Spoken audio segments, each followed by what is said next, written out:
require us to do that in September. We'll also make recommendations as to what we mean by level service budget, which would be an alternative to the available funds budget.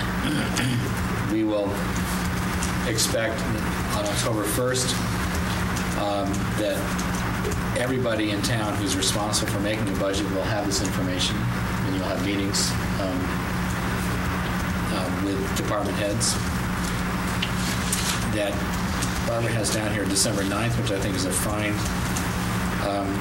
date, that the town administrator and the superintendent of schools will have presented us with their available funds budgets and level service budgets. Is that distributed? No, I'm just reading. This is a draft. That we'll have budget books by December 19th, and I'll send this out.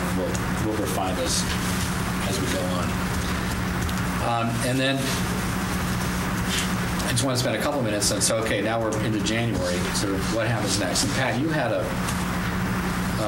wanted to restore a process that had existed for a while where we got going with meetings, public meetings in January. So Right. why don't you just tell us again what that is? Mike can also help with that, but fairly early on in January, maybe the second week in January, we used to have a meeting here at the Chenery, actually, I believe it was, and the town administrator and the superintendent of schools presented their budgets to the town. Specifically invited to the meeting by letter was every town meeting member.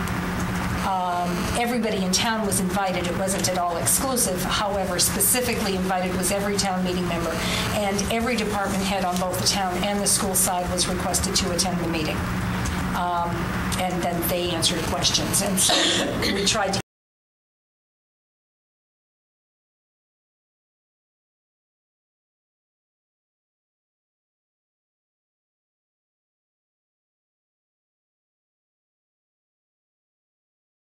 and it really went out of favor when we started to get fewer and fewer, when, to be perfectly honest about it, the department heads and the warrant committee were the majority of the audience. And there were very few town meeting members who came. And what was happening was more a repetition of what had already happened on TV a week before, 2 weeks before, with the town administrator and the superintendent of schools. I think that was in part why a lot of people didn't come to the meeting. They'd already kind of heard it, and they didn't feel they had something they wanted to say. But it was supposed to be at the beginning of the process, even before the Saturday morning meetings, the point being to hear what was on people's minds before the budget was really shaped. And in the first couple of years we did it, it was very well received and was very popular. And then, as I say, I remember going to one of those as a relatively new town meeting. it became less and less so as the years I think went on. we should do that. I agree. Yeah. Yeah, I'm struck by the number of letters to the paper by people who seem convinced that there's all sorts of ways to deal with the budget issues that somehow nobody has yet thought of. And I think it's important to have a public forum so that anybody who really thinks they can do it better comes forward. No, we should have lots of public forums. Well, and that's the reason why there's one next Monday night. Right. Have you already talked about that? No. No? Do people here know there's a meeting next Monday night that the Board of Selectmen are having, that they're calling a listening meeting? And the Board of Selectmen will be here at the Chenery in the auditorium at 8 o'clock, Monday night, the 23rd. Mike Whitmer is going to moderate the meeting, and the purpose is to listen to the citizens and to allow the citizens to come and speak their mind about what they would like to see for the better or the Committee worse. chair will be there, do if we take it notice. And Phil and the Selectmen will be there. Will that be in the paper this week? Yes. Last week. Excuse me? It was in the paper last week. It'll be in the paper. It'll definitely be in the paper this week. It was in the paper last week. I totally missed it. I didn't see it in last week's paper either. Walter? It's announced. Going yeah. back to your budget process, I find that the concept of a level service budget is a very fuzzy concept that people can manipulate. And at some point, I really think that it ought to be defined by the Warrant Committee. And there's a whole bunch of issues about what can be included and can you go back to what you did 2 years ago and put it in and whatever. I mean, there's a lot of budget manipulators who are pretty good at saying something's a level service budget when it isn't what we would really think would be a level service budget. Yeah, I agree with that, and that's part of what we have. The concept here is into September, we will express to the budget makers what we mean by level service, and it'd be a good idea if we got that down in writing. Right? So help me out here. On December 9, will we have one budget or two budgets? Two. I hope so. Level? 4.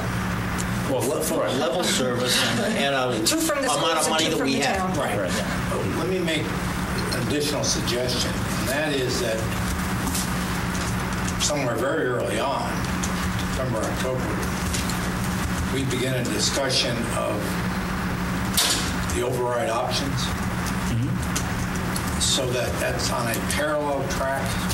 By options, I don't mean A, B, and C and define them, but I mean, what size of it? I mean, we'll have some we'll know what we're short in terms of the revenue versus 11. So a gap early on, a rough gap. So let's say it's $2.5 million. That's good. So we can begin a discussion about, all right, if we want a 3-year, go to the voters potentially. This is all potential, not definitive. Then what size would that be? Yeah, we talked about this at our last meeting. Right. So I just want to bring that back. I think we need to have a parallel track here. I don't know quite what form it would take, but I think it's so complicated, so many moving pieces. I think it's important. I guess I had thought, hang on a second, Angela, I had thought that that discussion was a higher level of abstraction than the 2 budgets we're putting to the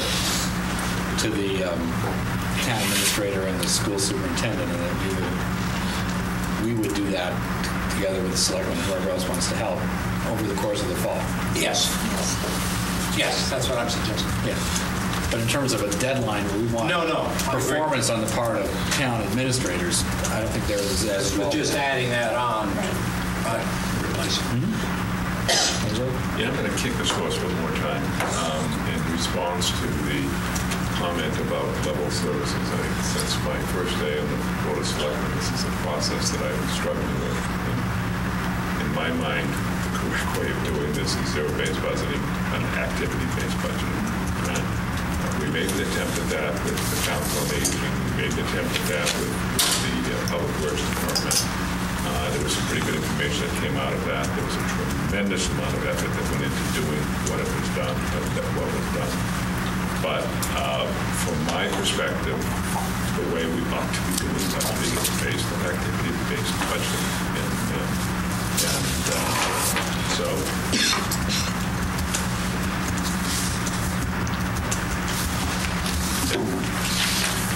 but this is going to be, if we attack this over the summer, Right.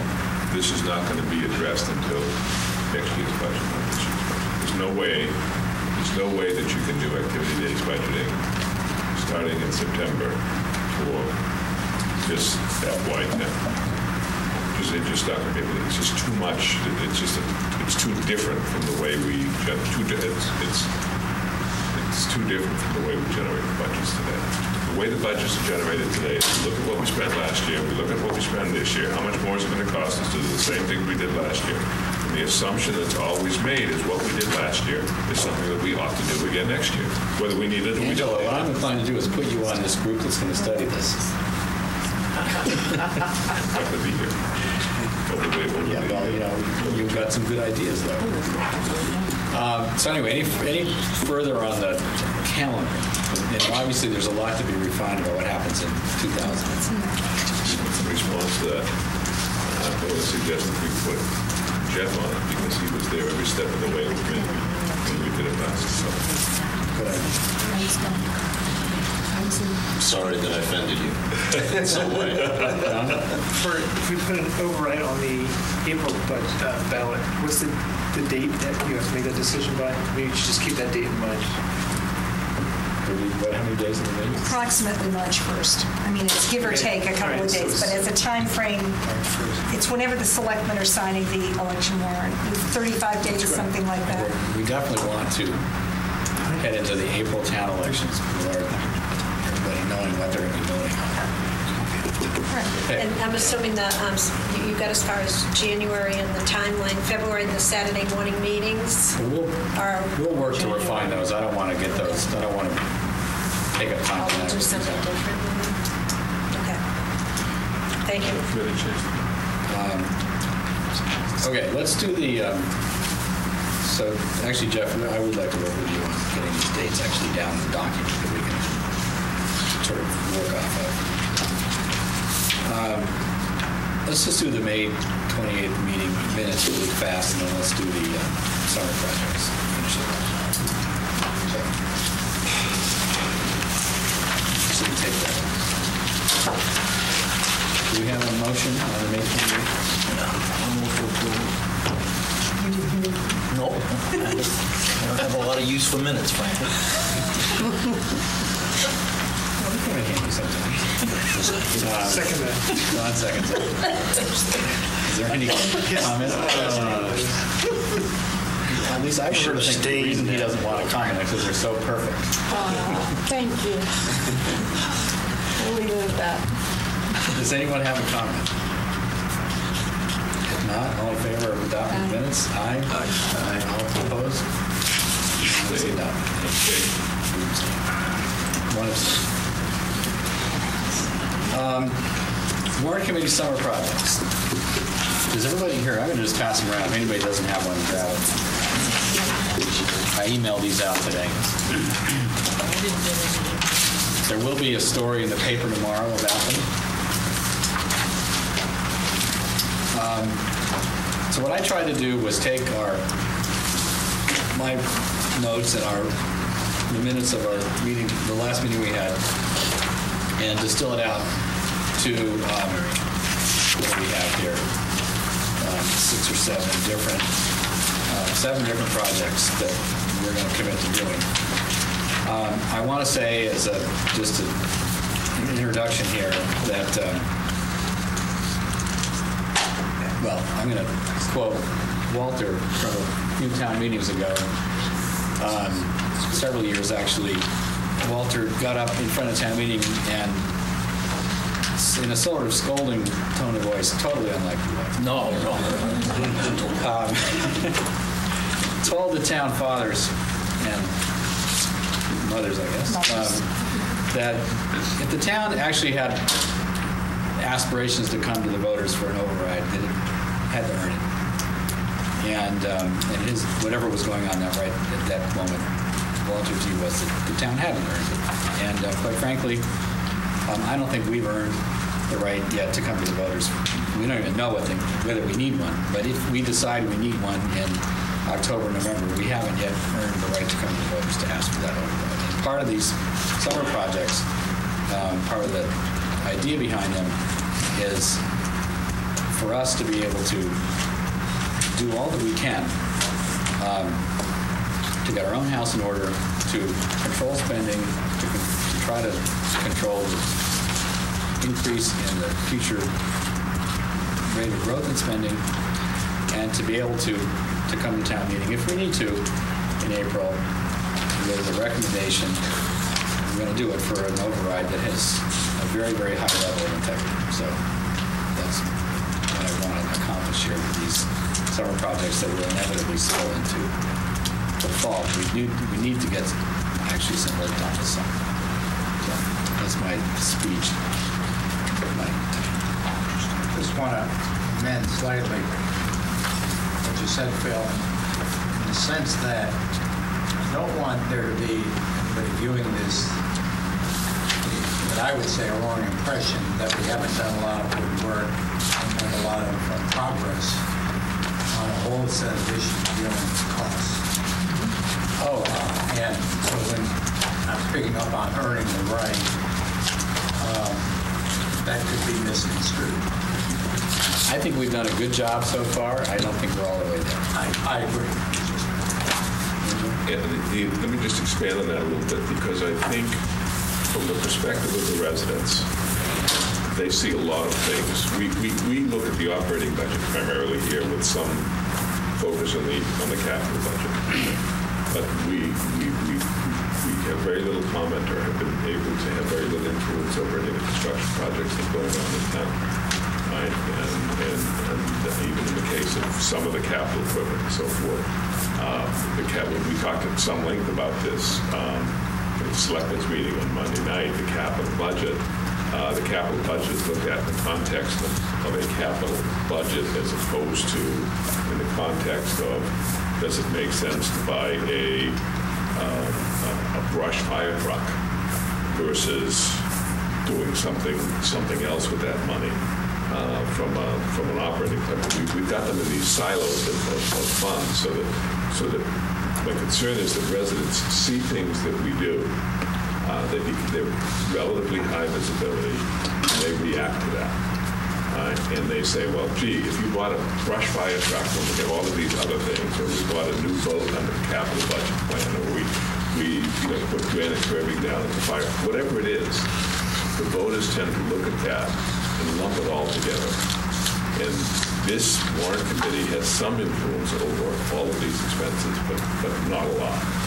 And I think that's one of the frustrations that I have is that we get painted with the same brush, but we don't have a lot of authority to deal with a lot of the issues that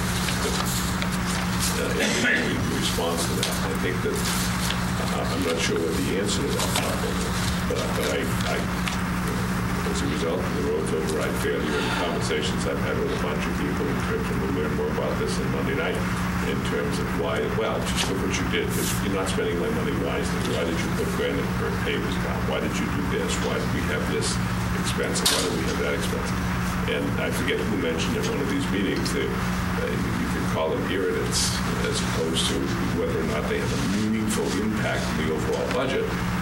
But they're irritants to the extent that people see them, they react to them, and they respond very negatively. And the situation with the administrative raises in the school department, I think is a perfect example of that.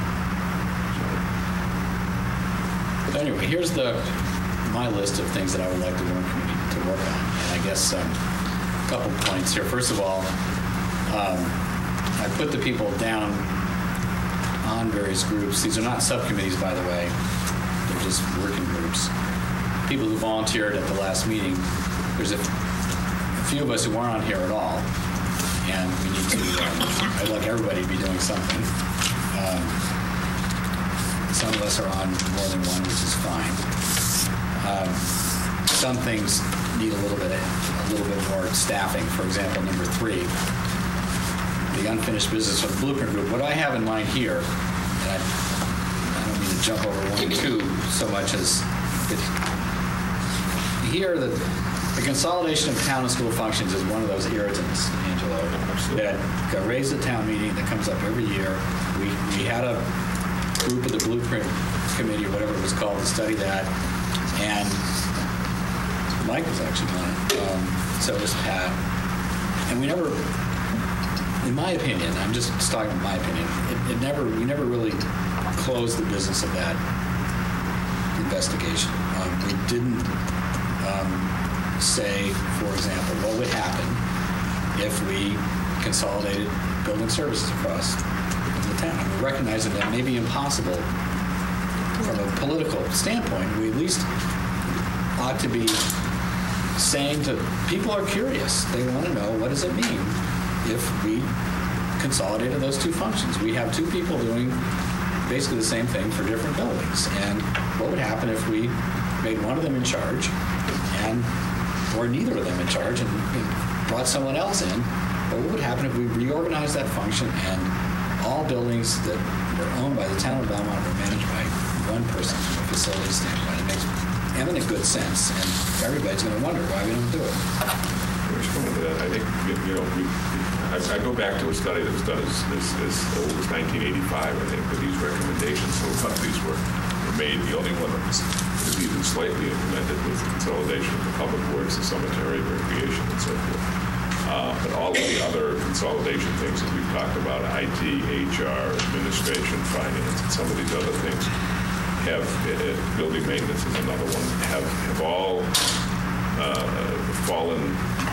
stayed in limbo because we just have not found a way to exercise it. But I think one of the things that that I heard when we did this in the blueprint committee. This is a comment, and this is one that looking for me to sit on the committee. This is one that I'll sit on. I'll sit on the leakage, and I'll sit on the improving the process for defining the budget. All right. I'll be glad to do both of those to the extent that here.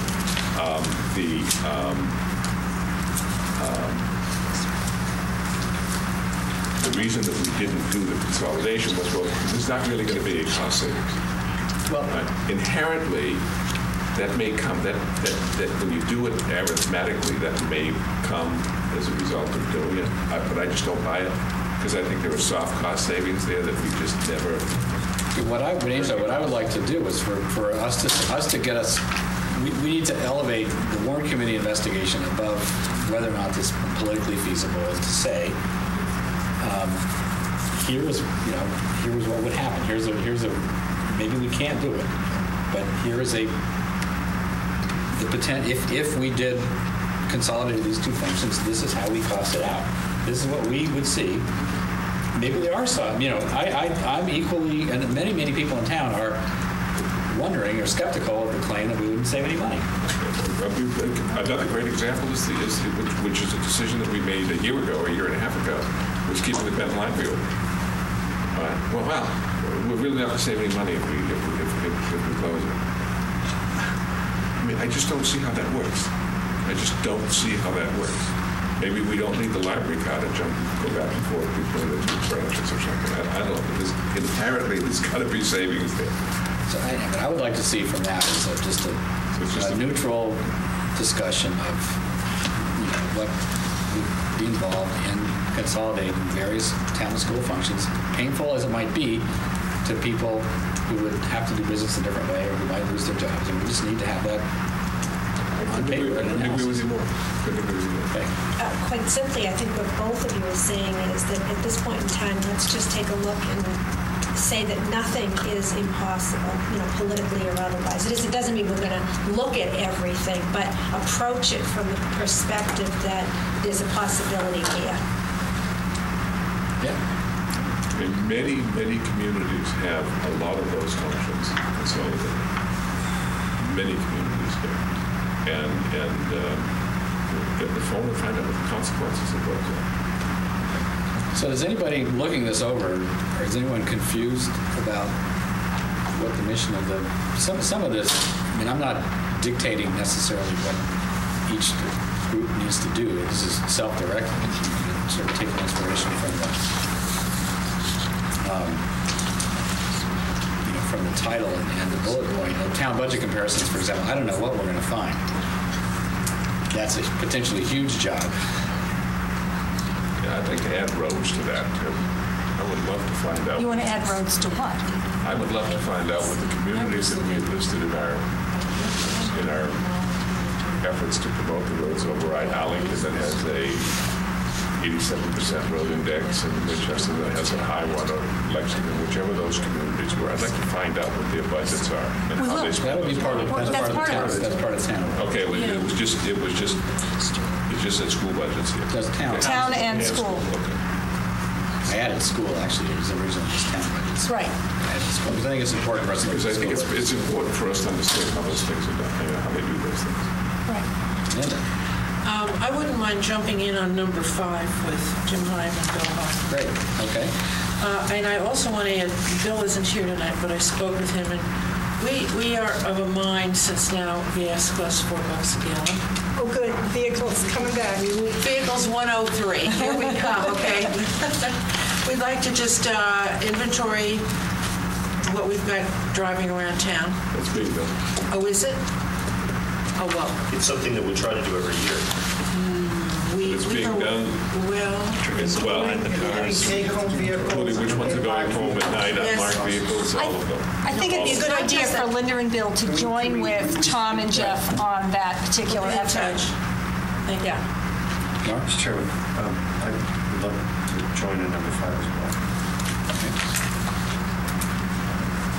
Somebody who cares about outsourcing better join on number 3, because I know nothing about it. No? Great. Ken, I suggested, Tom, are you going to be sitting in the meetings? I know I've been working with Pat on budget stuff already.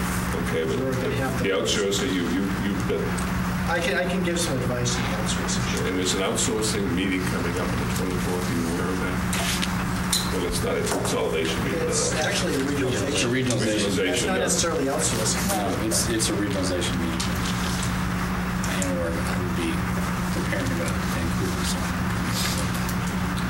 I already have 2 meetings that night, so I know. That's during the day. Okay. Oh, it's daytime. It's daytime. It's 10 o'clock in the morning. All right, send me a notice. Now I've got 3.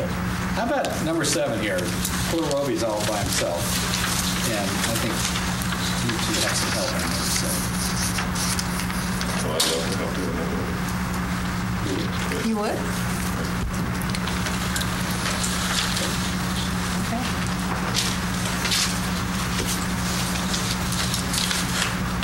All right. Well, I made the bold proclamation to the editor of the Belmont Citizen Herald that we're actually going to do this stuff. And with that, I would like to pass out the first part of it, which is what we have done, so that everybody knows what we've done. And so if everybody would like to take one. I said I would have it for this meeting, and it goes back 5 or 6 years. It's 2002, I guess it goes back 6 years. And just shows you what we've done in the past 6 years. Briefly, the topics that we've looked at, what the goal was and whether it was completed. An awful lot of them have been completed, and there's some that weren't. And so the first 2 pages is what was done as what we called cost-cutting initiatives, and that's when I was chair and then Mike was chair, and then when Ralph was chair, we switched into the blueprint process. And so there's a separate one for the blueprint process because the people that worked on that were different and the focus was different. And I can work on this more over the summer and get it a little bit more fleshed out. But this was just meant to be, as you're doing your summer work or whatever, that you have the information on what we actually have looked at. And what I didn't do was write down the exact dollars that we saved in many things, but it was interesting to remember that we actually started health insurance by trying to go to one single provider, which saved us money. I remember that. That's how. That was at the suggestion of the union, too. Right, but I mean, yeah, and they were sorry they suggested it. But there's a lot of things that we have actually done that I've seen since the override. People say, why don't you do this, why don't you do that? Well, we did look at it. You know, maybe it's time to relook at it. Maybe some of these will make people think we should take another look at this. But I'm just saying, there's no reason to discuss it tonight. Just have it and look at it. Thanks a lot. This is great, Pat. And I'm sorry that I don't know how to underline and things on my computer, so it's a little hard to read. I do wonder in that. But I know Roy's going to teach me all this stuff this summer. Yeah, there's another committee. I know. You need page numbers, headers, and footers, and all kinds of stuff. I know it, and I don't know how to do any of that. But I actually have got a new computer, so I might actually get attachments. Just hit the big B before. I tried that, it didn't work. Control, that's what I didn't do. Just a thought in terms of... You got to highlight it before you hit the B like that. Yeah, and then Just a thought in terms of this information. Roy's going to help me. I'm going to be all set. Okay. Just a thought in terms of this information. When we constituted the blueprint group, we did have a reporting out of the progress made, I think, by Ralph. And so the community can better understand, the progress that is being made, the good things that are being done, it's incomplete. Just to consider how we would report out on something like this. We did every year at town meeting. Right, but we haven't done this in late. I'm not aware of it anyway. No, this is just a review of what we have done. But in terms of reporting out the town meeting or the town in general, when we report out that these are some of the things we've worked on over the past year? Every one of those things at the end of every single year were reported to town meeting, yes. We reviewed every year, 2002, 3, 4, 5, 6, and 7. I went all the way back to 2002. We didn't do it this year. Okay. So under Article 1, I spoke at every town meeting and went through the list. Roby used to write the PowerPoint or whatever the heck it was on the screen. Well, it seems to me more than ever, is it important to do something like that this year. I am not disagreeing. I'm just historically what's been done. I'm just saying we really did do this. That's the point number, first bullet in the social contract of the Belmont book. Right. I mean, my suggestion is that information is one thing to report it out to town meeting, it's another thing to report it to the community. I agree with you. Yes. Some of the smart communities have got very good websites that allow that information to be posted out there so that you can actually do a search what's being done on roads. We can do that when we look at And so, Okay. that's one of the things that we need to think about doing. Most of the people, that's a way of getting that communication out there. Yeah, and by the way, the Citizen Herald is very interested in paying much more attention to the activities of the Warrant Committee not in a good way. And Tony Chanel apologized to me for never coming to our meetings. This is apparently the only night he has to spend with his family, so this shows him to do that here. But Don't blame him. I will be trying to make sure that the paper knows what we're up to.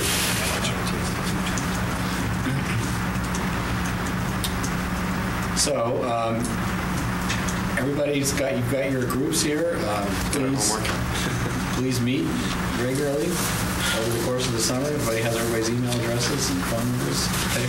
Yeah, I just wanted to add that it's not a group, but I am pursuing conversations regarding Minuteman. That's right. Thanks for bringing that up. Okay. Mr. Minuteman retirement. Right.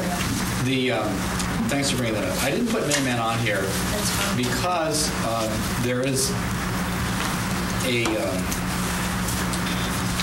sort of a center of gravity that I'd like to encourage and get bigger of people outside the Warrant Committee who are interested in taking a look at Minuteman. Will Brownsberger is interested in it. There are Ann Jansen in the community is very interested in this. So there's a sort of widespread sentiment for evaluating what's going on. And we need to be a part of that. So I'd like you to continue to be a part of that. But I don't think that needs to be a Warrant Committee specific. No, I'd just like to add that I think that the appropriate way to proceed is to start with Minuteman and with our own representative to the Minuteman School Committee. And I've already had conversations both with the superintendent and with Joe Scally. And we should broaden those to include the people that, like Will, for example, and Ann and other folks who are interested in the same thing. So and that certainly can happen, but just wanted to let you know that those initial conversations that need to happen are happening. About retirement? That's Yeah, great. the only other issue that we had discussed a while ago, and actually it was triggered for me when I was preparing this document for all of you, is we actually considered 6 years ago looking at our retirement system and if there was a better way to do it. And at the time we concluded that things were just fine as they were. But I think that there's a couple of issues coming up this year that are clearly going to cause a lot of discussion and may actually want to trigger a review of that decision. And this will be triggered in part by two things. First, the actuarial study is due to come up again, and we have the history of that always showing that we're losing ground in our funding, and I can't believe that we're not this year with the interest rates being where they are. I just have a feeling that we're going to go. We were 70, then we went to 52. God only knows where we're going to be in this particular thing, and that has a huge impact on the operating budget, and it's the non-discretionary part of the operating budget, so it really is a large impact. The other thing is the bill of the House Senate legislature, whatever. Senate passed. Has it been fully passed now, the COLA? Oh, no, it's in conference. It's still in conference. We don't know But what's going to happen. should that pass the Senate, went to conference, should that pass, that is going to have an impact. And while the impact is only $10 a month per employee, that adds up, and then what that has an effect on is our unfunded liability, which is why it's an oh my God figure. So we may actually have to look at ways that we can recoup that particular cost to the town some other way, if indeed we decide, I know it's going to be local option, but it means it goes to town meeting, and town meeting usually votes for these kinds of things. So we may have to make recommendations such as maybe this would affect the retiree health benefit. You know, you're getting it in this pocket, but maybe you won't get it in that if we can't afford it. We just are going to have to look at these things. So I don't think it's a summer subcommittee yet, but I think it's something we're going to have to jump on in the fall. Do we have the opportunity, this is a question, I'm not sure the answer. Do we have the opportunity of changing benefit plans for new employees, or is that subject to I understand. That's a matter of collective bargaining. It's a term and condition of employment. Just like you pay when you're new employee. It's just as much the term and condition of employment as anything. So essentially, without going through the collective bargaining process, You can't decree that new employees are going to get a different deal than people who work just without bargaining. Absolutely. With respect In to my your opinion. contracts. Sure. so then if we've just signed a 3-year contract with every employee in town, there's no way that we have an option without the old contract. Yes. Right? That's what I'm saying. The employees are part While of it. changing benefit plans, Right. even to new employees. The employees are all part of the bargaining unit. They have a Which then representative. begs the question that we don't hire any more employees in any additional work that we have done or work that we lose that gets done as a result of attrition gets done through some other means, either outsourcing. And then you run into another problem, Angela, which is that it's the same problem that the police detail problem is that you have a certain kind of work. I mean, if you have a policeman in Belmont and you're a firefighter, we need to hire a firefighter. We can't go off and hire a contract firefighter. The person is going to be part of the collective bargaining. Which are the option not to hire anyone. Yes, so you can always Which is the only option that you have. Yes. So the only way that you can address those costs is through reduction of services. No way of providing those additional services. Unilaterally. The only way you can do it unilaterally. Unilaterally is to eliminate the service. Or outsource it. No, you can't outsource it. That's the point. Outsource it. That's what I'm trying to get at. It's being provided already by an So we really don't have, I'm saying, we can talk about all of these obligations that we have, but our hands are really tied. The only options we have are either to eliminate it completely. Well, outsourcing is a little more common. Let's say, for example, the school department wished to completely get out of the food service business. I'm not sure about what I'm about to say, but I think that the school department could say to Sodexo, you come in here and you run our food service. We don't want anything to do with it. We're not going to, there will be no employee in the town of Belmont providing food service. And that could be outsourced without Sodexo having to assume the collective bargaining agreement with the town, I think. It has in the past. It actually, we've actually done that. That's pretty good. Could we outsource our fire department to a private contractor, perhaps? Probably if we had no firefighters. I mean, if we then went to zero. Yes, That's one of the things that we should look at in the outsourcing. It's the same thing I as guess the what ambulance. I'm struggling with is what are our options? I mean, I think every time we study something, and this is what I'm trying to grasp here, every time we study something, we study it, we say it's the right thing to do, and then we throw our hands up because we have no viable options for getting it done. Well, part of the outsourcing thing is, in my opinion, is stuff like, does the town do something as radical as what Ralph has suggested in the past of selling all of its recreational assets?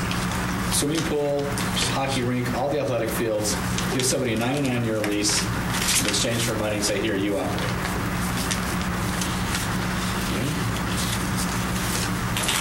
Another option for outsourcing is calling up an entity that provides building service administration or building facilities administration, saying, look, we have all these buildings. We have janitors, we have people fixing them and running them and stuff. You do it. What would it cost? And someone will give you a proposal. They'll come in here, look at it, and say, what would it cost? I guess what I'm looking for then is, as we go through this process, what our alternatives are really addressing the problem. If those are the options, then I'd like to try and understand them. That's the whole point of this summer work bunch, right? Because what I don't want to do is go through this process with a lot of work and then at the end say, clearly that's what we're doing, which has been my experience so far. a lot of the stuff that I do. The people working on outsourcing, Tom, you may have to pick up the phone and start calling people to come in and take a look at some of these things. I mean, when you're, sorry, Mr. Chairman, I mean, when you're looking at things such as my chairman had stated about changing the benefit package, you request open contracts. I mean, there are things you can do. I mean, but obviously you can't do things unilaterally. But there's action taken. Outsourcing is obviously a much more difficult issue, particularly if you already have positions. I mean, Pat had mentioned firefighting. Who's going to handle firefighting?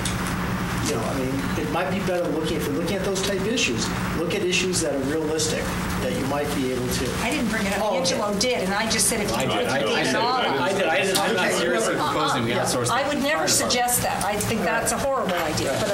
But I'm saying let's look at Let's look at things realistically, because if we're looking at 150 items, you're going to come back in September or October and nothing will get accomplished. Right. It's kind of narrow it down to. One of the things we've got to be prepared for as we go into this process is, and we had a long conversation about this Monday night, we were talking now that the roads override did not pass, what do we do? What decisions are we willing to make? And we made some pretty difficult decisions, starting with the road work that was going to be done this year.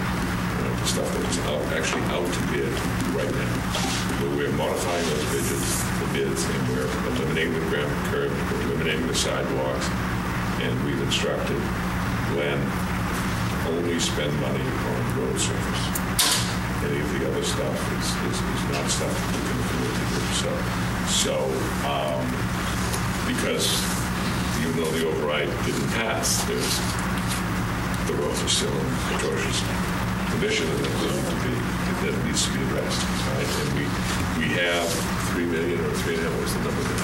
We have $2.2 million plus another $750. We have close to $3 million, which is in the process of being spent. So we want to spend that, continuing to do things the way we've done them, or do we want to start making the changes that need to be made on a longer-term basis right now? We made a decision as a board to make those changes now, starting immediately. So we know what the option is. And I'm thinking that as we go through this discussion on the override, I felt very strongly that we could make a very strong case for the roads override. And we know what the results of that was. As we go into the operating override, I want to fully understand in advance what the consequences are going to be of that override going back. I think that has to be part of the overall process in a very, very clear cut and unambiguous way. That's the basic premise of the warrant list. Okay. Well, we just want to be sure that's why we're advancing the schedule several weeks, and why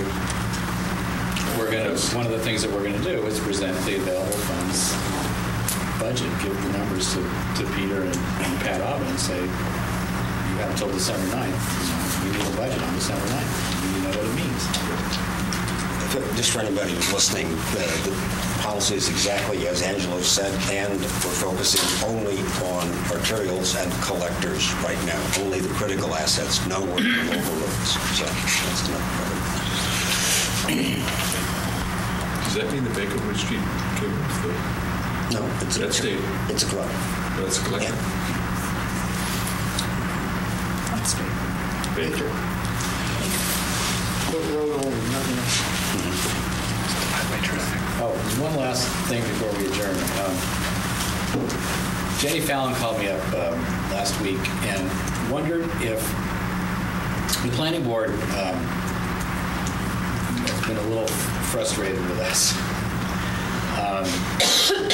Not to, and basically because they've been sort of a little bit surprised by some of the positions we've taken, which I've wholly endorsed, and I've taken those positions. I think we were correct. But they came as a surprise to the planning board. And the planning board was wondering whether one of us would be interested in attending some of their meetings, not all of them, but enough to get a sense for what the issues are that the warrant committee will wish to express an opinion about, and then bring them to us on the warrant committee before the very last, like the week before town meeting or 2 weeks before town meeting, when we typically get the planning board articles. But they would like our input sooner than they've been getting it, so that they were completely surprised by our free market approach to regulating banks, for example, which I think we're virtually unanimous about. It came as a shock to them. They would have. I didn't try and keep it quiet. Well, anyway, so I thought it was a very highly motivated suggestion, and I think we ought to think about having somebody at least attend their meetings and sort of serve as a liaison to the planning board. It might be good to put that in the form of circulation of the entire warrant committee. We've only got and I'm just raising so I don't forget. I think it's a good idea. I wanted to get in the minutes. I think it's a good idea. We had a fairly intense discussion on Monday night about this whole issue of comprehensive plans, what that means, and how we're going to spend that money. What do we want to be spending money on? What don't we want to be spending money on? Well, that's another thing. That's another example of something where the planning board might usefully hear our opinion about what they think this comprehensive planning means. I mean, we were highly critical of that. They did. Yeah, but they might need to hear it again. Did they? Well, Didn't seem to penetrate. That's what I mean. They might need to hear it again. well, it was no different from what we talked about on Monday night. No, it was no different. You seem to be of the same opinion that the warrant committee had been several months ago. But I didn't think you got any further than we did. Oh, we understand we had a very fruitful discussion. So Okay. I want to raise this with everybody. We don't have to decide it now, but I think it'd be a good idea. I would concur with that. It sounds like a good idea. Because the one thing that the warrant committee is going to be doing a lot of work on and having a tremendous amount of impact is the revenue side of the budget. Because the impact of the kinds of things they're talking about in terms of zoning changes, potential zoning changes, overlay districts, and so forth, will significantly impact the kind of development we can see in Belmont and where it is. And it has a serious impact on the amount of revenue that's going to be made. So there's a direct tie-in. I move we adjourn, since Jim's not here. Bill. Jim and Bill. Actually, Jim is probably